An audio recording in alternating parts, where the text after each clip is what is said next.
tenda kita digoyang-goyang. Pertama-tama kok ada bayangan hitam seperti tangan mau masuk ke dalam tenda.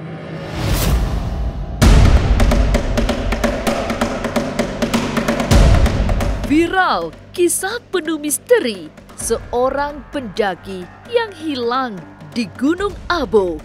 Gunung keramat ini berada di Kabupaten Maros, Sulawesi Selatan. Tersebutlah 9 pendaki melakukan perjalanan pada tanggal 5 Juni 2021.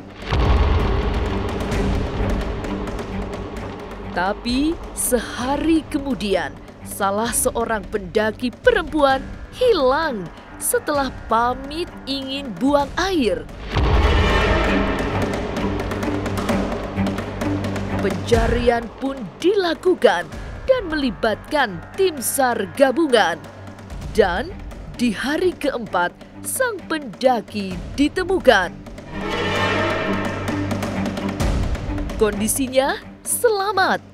Banyak cerita misterius yang ia kisahkan, mulai dari berpindah 3 kali hingga tidur di goa-goa. Lantas, benarkah kejadian mistis di gunung ada campur tangan makhluk halus? Jangan dulu berlalu, masih akan ada banyak keganjilan terjadi di sini.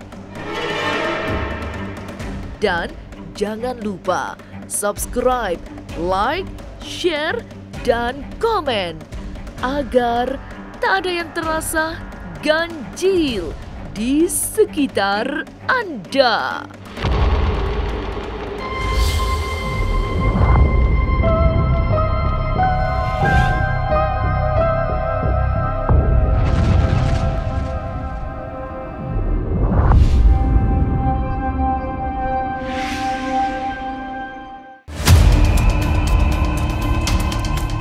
Wanita itu bernama Eva, seorang pendaki yang memisahkan diri dari rombongannya.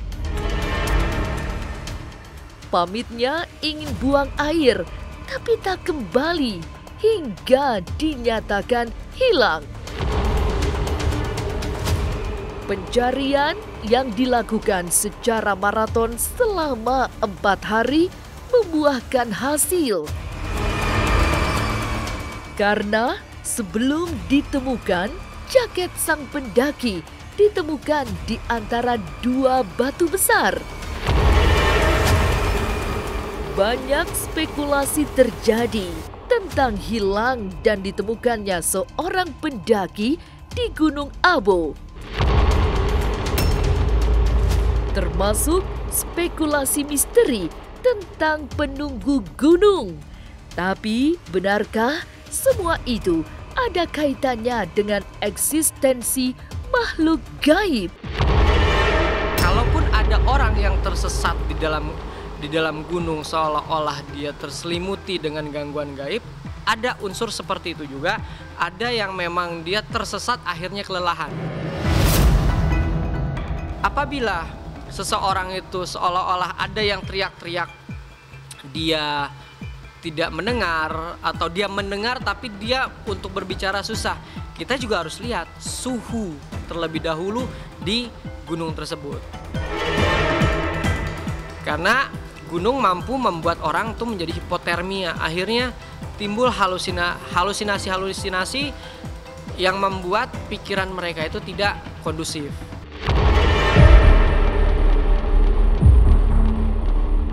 Ditemukannya seorang pendaki perempuan yang hilang di Gunung Abo, Sulawesi Selatan menimbulkan banyak tanda tanya. Apalagi setelah sang pendaki yang hilang selama 4 hari ditemukan dalam kondisi selamat. Lalu, apa yang sesungguhnya terjadi pada pendaki yang hilang di Gunung Abo? Benarkah karena ketempelan makhluk halus? Apa yang menyebabkan seseorang bisa kerasukan di gunung? Tergantung pikiran kamu, tergantung kekosongan alam bawah sadar kamu. Kalau kamunya dan biasanya dia keluar sendiri dengan ketika kita lagi happy, terus tahu-tahu kita lagi senang juga dia pasti kabur. Beda dengan jin suruhan. Jin suruhan itu kan dia tetap langgeng karena dikasih makan. Makhluk juga kan butuh makan. Iya, dan lama-kelamaan nempel. Jadi orang harus berpunya keyakinan dan positif thinking. Selalu bersikap baik lah dan selalu berpikir positif terhadap orang lain. Nggak ada, yakin aja bahwa Tuhan selalu ada di dekat kita.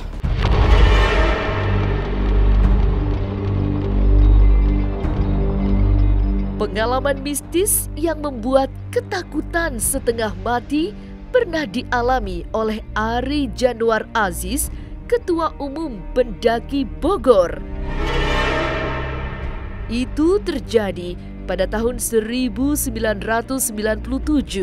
saat ia mendaki di Gunung Gede. Naik dari jalur Cibodas pada jam 2 siang agar bisa mencapai titik kandang badak ketika gelap. Tapi rupanya perjalanan tidak mudah karena terhalang hujan dan drama kecelakaan pada salah seorang anggota tim pendaki.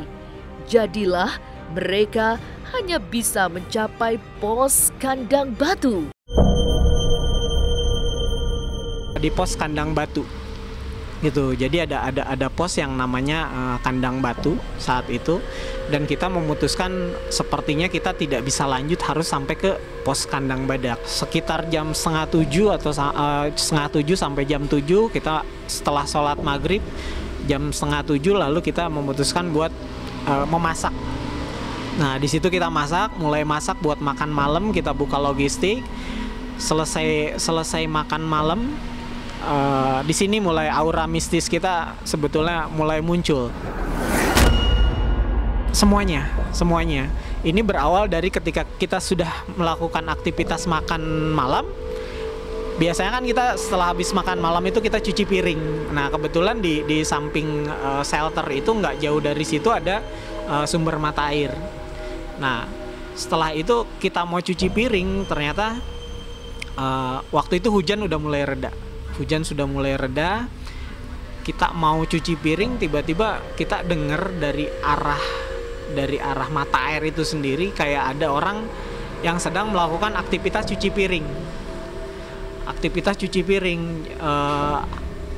Berisik dengan kayak suara piring kaleng ini beradu, bahkan kondisi nesting jatuh gitu, sampai kita satu sama lain itu saling melihat. Kita memutuskan udahlah, kita positive thinking aja di sana. Kita positive thinking bahwa kalaupun emang ada pendaki lain, ya kita sama-sama aja cuci piring gitu kan. Akhirnya kita memutuskan buat keluar dari tenda. Pas begitu jalan ke mata air, nggak ada siapa-siapa. Itu nggak ada siapa-siapa, aktivitas orang lain mencuci piring itu nggak ada.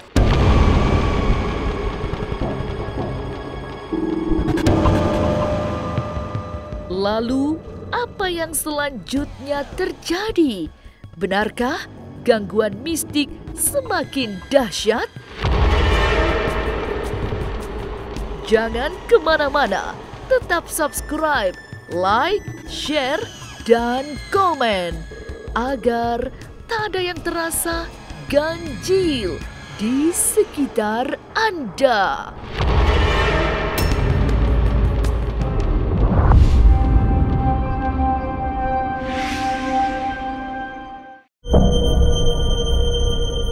Peristiwa mistis terus terjadi. Ari Januar berusaha tenang sehingga setelah selesai mencuci peralatan makan dan tidak menemukan orang yang sedang mencuci piring, kembali ke tenda. Tapi itulah yang terjadi. di dalam tenda ketika hendak beristirahat, semua yang membuat merinding terjadi. Mereka bukan hanya tidak bisa tidur, tapi sekaligus menyimpan rasa takut. Nggak mudah untuk tidur gitu, nggak langsung kita tidur ya tiba-tiba langsung tidur, nggak. Nah, ketika kita udah berbaring satu sama lain untuk melakukan aktivitas tidur, di sini udah mulai gangguan-gangguan dari luar tenda sudah banyak. Seperti halnya kayak bayangan-bayangan seperti tangan bahkan sampai tenda kita digoyang-goyang. Tenda kita digoyang-goyang, pertama-tama kok ada bayangan hitam seperti tangan mau masuk ke dalam tenda. Lama-kelamaan kita gangguan kepada tenda kita atau rombongan kita, peserta kita semakin dahsyat, sampai akhirnya kayak seperti halnya ada batu dilempar. Dan ternyata pas begitu saya ngelihat kanan kiri, semua teman-teman itu tidak ada yang tertidur. Semuanya merasakan hal seperti itu, tapi semuanya terdiam.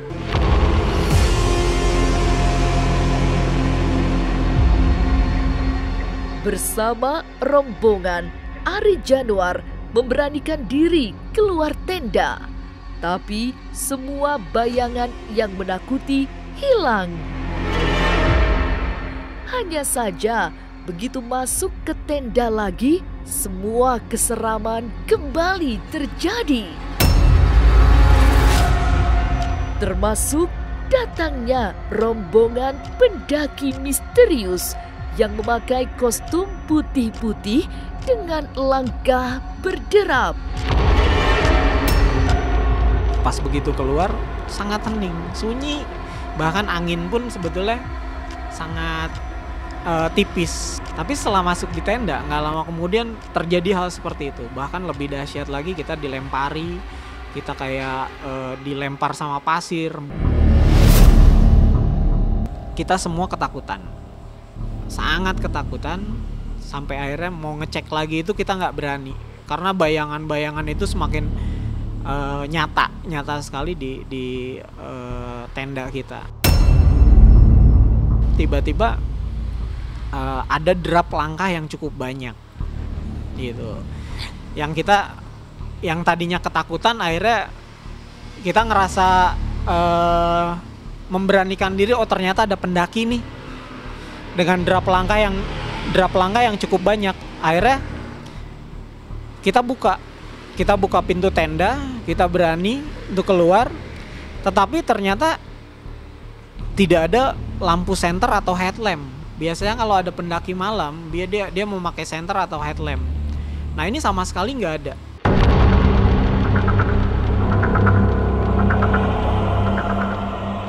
Rombongan pendaki yang semula dianggap sesama pecinta alam berlalu secara misterius.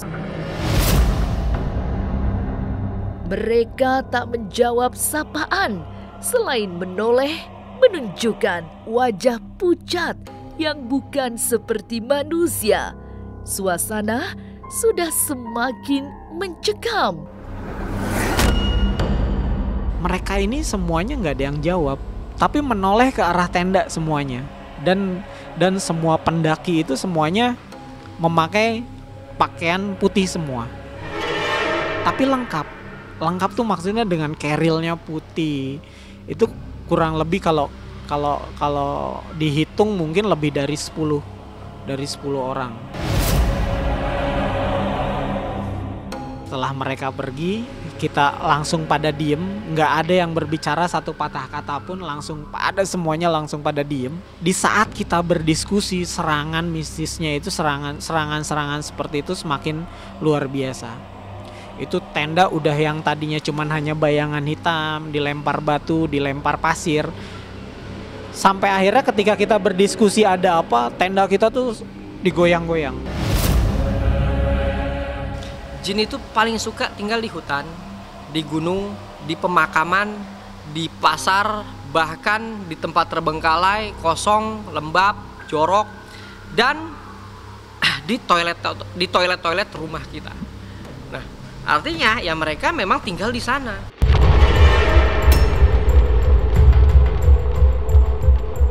Benarkah membawa benda-benda dari pendakian bisa berbahaya? Jangan kemana-mana, tetap subscribe, like, share, dan komen agar tak ada yang terasa ganjil di sekitar Anda.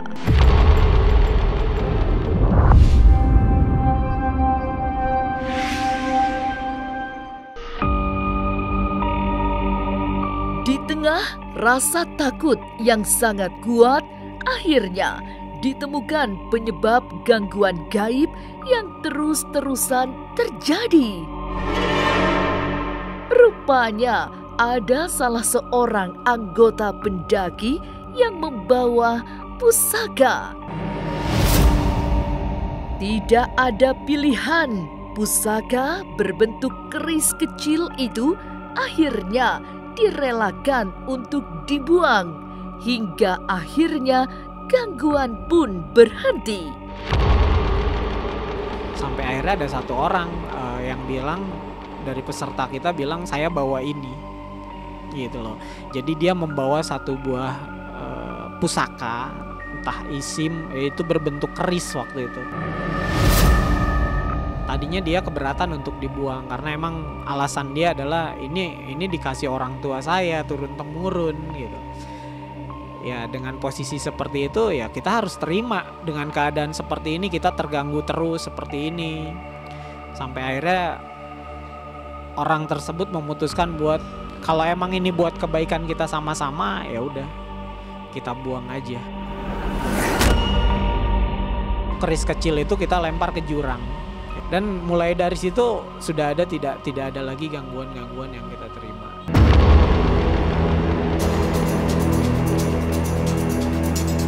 Pengalaman Ari Januar Aziz bertemu hal-hal yang tidak masuk di nalar selama mendaki gunung sudah cukup banyak. Ia sendiri meyakini gunung adalah tempat yang tidak bisa dibuat main-main.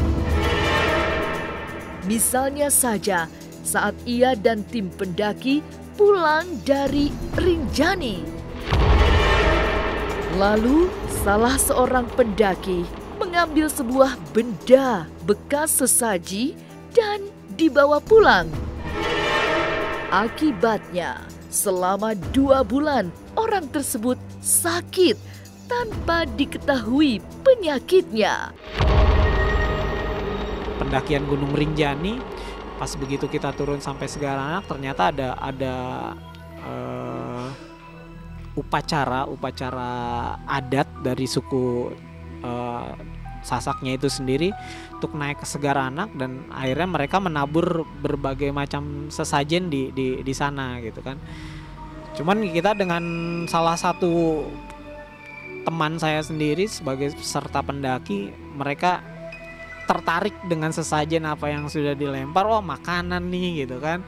Terus mereka ambil, ternyata ya setelah mereka ambil bahkan ada kayak lempengan ikan kayak dari emas gitu, tapi lempengan entah itu emas atau bukan, ternyata dia ambil buat kenang-kenangan, dan itu dibawa sama dia tanpa sepengetahuan yang lain. Dan sampai di rumah ternyata sakit sampai 2 bulan.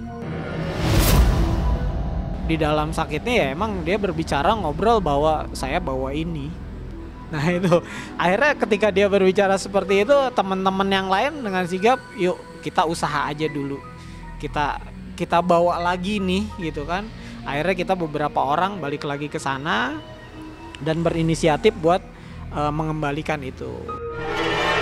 Kita selesai mendaki lagi dari Rinjani, pulang selang berapa hari langsung segar bugar.